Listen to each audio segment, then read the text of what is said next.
Hello friends, welcome to you all in our new video. आज हम देखेंगे blanket purchase order क्या होता है। जनरली जब भी हम कोई मटेरियल प्रोक्योर करते हैं तो हमारे पास ऐसे सिनारियो आते हैं जिसमें कि जो हम गुड्स कर रहे हैं प्रोक्योर, जो सर्विस प्रोक्योर कर रहे हैं वो लो वैल्यू की होती है लेकिन बहुत ही इंपॉर्टेंट होती है हमारे लिए। ठीक है, सो इस तरीके के केस में हम ब्लैंकेट परचेस ऑर्डर करते हैं क्रिएट, और हम उस आइटम को प्रोक्योर करते हैं। ठीक है, और इस सिनारियो में हमको रिपीटेटिवली वो आइटम को यदि हमको प्रोक्योर करना है तब जाके हम इस प्रोसेस का यूज़ करते हैं। ठीक है, सो जब भी हम लोग ब्लैंकेट परचेस ऑर्डर करते हैं प्रोसेस, इसमें हमको ना ही मटेरियल कोड की ज़रूरत होती है, ना ही सर्विस मास्टर रिकॉर्ड की ज़रूरत होती है, ना ही हम जीआरएन करते हैं, ना ही हम सर्विस एंट्री शीट करते हैं क्रिएट। ठीक है, इसमें जैसे आपका पीओ क्रिएट हो जाता है, पीओ क्रिएट होने के बाद डायरेक्ट हम इनवाइस पोस्टिंग करते हैं। ठीक, सो इसमें दो तीन पॉइंट हमें हमें इम्पोर्टेंट रखना है। पहला, जब भी हम पीओ क्रिएट करते हैं तो पीओ क्रिएशन के टाइम हमको वैलिडिटी पीरियड डिफाइन करना होता है। ठीक है, कब से कब तक के लिए ये हमारा पीओ वैलिड रहेगा। सेकंड चीज़ ये है, जब भी हम आइटम इंसर्ट करते हैं, जो भी हमको मटेरियल करना है प्रोक्योर, तो आइटम लेवल में उसका लिमिट हमको डिफाइन करना होता है कि टोटल कितने वैल्यू तक के, टोटल कितने अमाउंट तक के हम इस पीओ के अगेंस्ट में इनवाइस राइज कर सकते हैं। ठीक है, ओके, ये चीज़ हमको ध्यान में रखना होता है। तो फ्रेंड्स, चलो चलते हैं, हम जानेंगे एसएपी में कैसे ये प्रोसेस को करते हैं। ठीक है, सो चलो हम एसएपी में स्टार्ट करते हैं कि कैसे हम ब्लैंकेट परचेस ऑर्डर प्रोसेस करेंगे। ठीक है, सो पहले आपको ME21N में जाना होगा। ME21 में जाके यहाँ पे डॉक्यूमेंट टाइप एफओ सिलेक्ट करना है।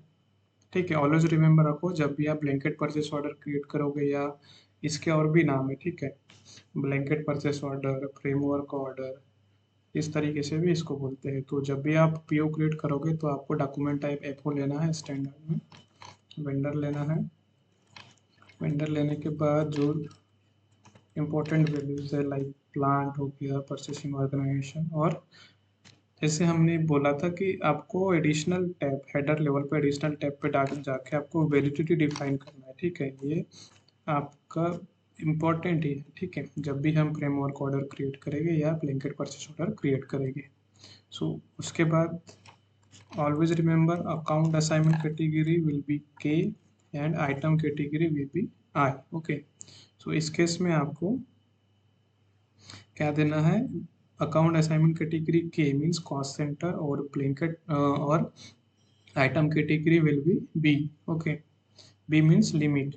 सो और उसके बाद यहाँ आपको टेक्स्ट दे देना है जो भी आइटम आप डिफाइन कर रहे हैं। देन प्लांट, प्लांट देखिए मटेरियल ग्रुप, और इस सेक्शन में लिमिट टैब, जो कि आइटम लेवल पे आप देखोगे, लिमिट टैब में आपको ओवरऑल लिमिट देना है कि कितने वैल्यू तक का आप प्रोक्योरमेंट कर सकते हो। ठीक है, या सेकंड आपको दिया है, यदि आपको नहीं पता वैल्यू तो नो लिमिट कर सकते हो आप। तो आपको आपने जो हेडर लेवल पे जो वैलिडिटी पीरियड दिया है, उस वैलिडिटी पीरियड तक के जितना भी आप प्रोक्योरमेंट करके इनवाइस पोस्टिंग करोगे, टोटल वैल्यू वो ले लेगा। ठीक है, और एक्सपेक्टेड वैल्यू दे दो। ठीक है, डिटेल्स देने के बाद जीएल अकाउंट देना है, जीएल अकाउंट देके कॉस्ट सेंटर देना है। ओके, कॉस्ट सेंटर ऊपर देने के बाद चेक करेंगे कोई इशू तो नहीं है, इशू नहीं है, सेव कर दिए। ठीक है, सो यहाँ से हमारा पीओ क्रिएट हो गया। नेक्स्ट स्टेप क्या है इसमें, डायरेक्ट हमको इनवाइस पोस्टिंग करना है। ठीक है, सो इनवाइस पोस्टिंग के लिए माइरोप करेंगे, माइरोप करके यहाँ कंपनी कोड दे देना है अपना। ठीक है, कंपनी कोड दे के इम्पोर्टेंट फील्ड्स का डिटेल्स दे देना है, amount,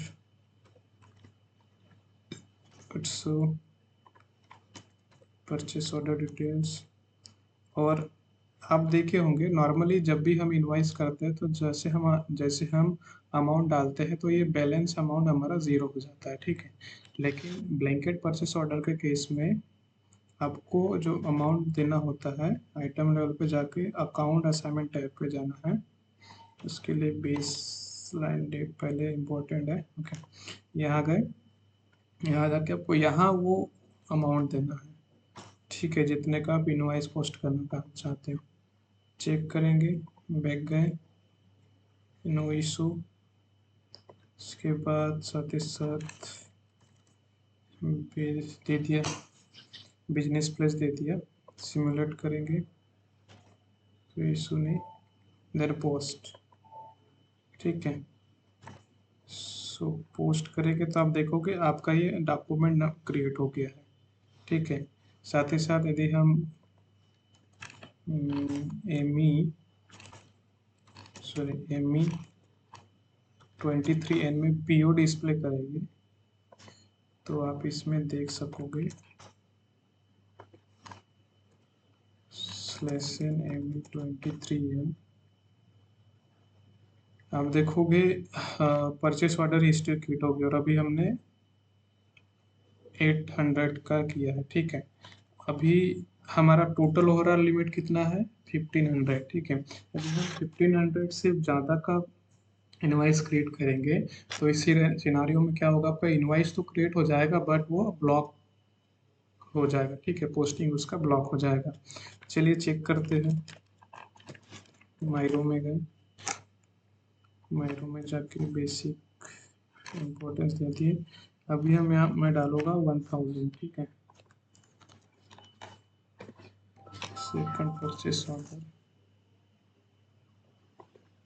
amount, business place, payment, then यहाँ पीओ पोस्ट। पीओ पोस्ट करने के बाद यहाँ मेरे को अमाउंट देना है 1000, चेक बैक। देखो आपको इन्फॉर्मेशन मैसेज आ गया, वैल्यू एक्सीडेड लिमिट 1500, ठीक है। बट आपका ये पोस्ट हो जाएगा, ठीक है, लेकिन आपका पोस्ट तो हो जाएगा लेकिन इनवॉइस आपका ब्लॉक फॉर पेमेंट में चला जाएगा।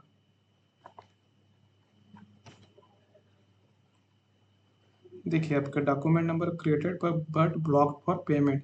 सो इस तरीके से आपका ये ब्लैंकेट परचेस ऑर्डर का प्रोसेस है। सो जब भी आप प्रोसेस करोगे आपको दो तीन चीज़ें का ध्यान रखना है। पहले आपका डॉक्यूमेंट टाइप एफओ होना चाहिए। सेकंड चीज़, आपका अकाउंट असाइनमेंट कैटेगरी के होना चाहिए और आइटम कैटेगरी बी होना चाहिए, ठीक है। सो आज के वीडियो में इतना ही फ्रेंड्स, कल मिलेंगे और फिर नए वीडियो में, तब तक के लिए थैंक यू।